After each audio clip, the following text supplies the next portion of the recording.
چې په موجوده حکومت زمونږ اعتبار نشته، عمران له تلل پکار دی او نوی انتخابات چې کوم دی نو هغه پکار دی. ولې نشي راغتی که څه چل دی؟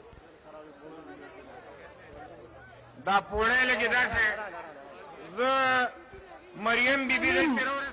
د عمل درآمد نه کولو خلاف، د پارلیمان د بې توقیرۍ خلاف د ټول پاکستان ولس خپل بیرغ سره او خپل جنډې سره راوتی دی. تاسو ټولو ته به زموږ دا خواست دي چې ډېر ګرانو ملګرو، یو خو دلته چې د میډیا ملګري راځي هغوی ته تاسو لږ ځای ورکئ، بل هغه ځای ته لږ واوړئ چې یو بل ته اسانتیا شي، چې روستي خلک در پسې راځي د دې اړه خلک لږ واوړئ.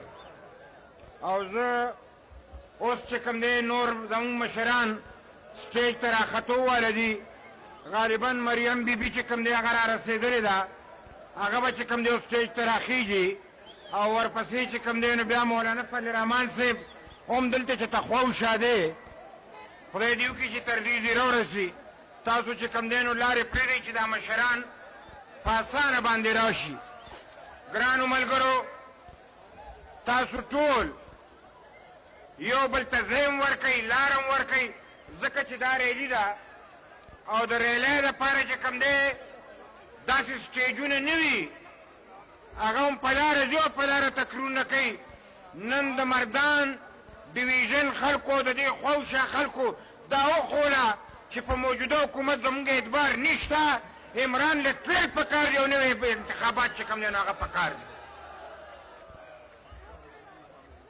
ولې نشي راغتی که څه چل دی؟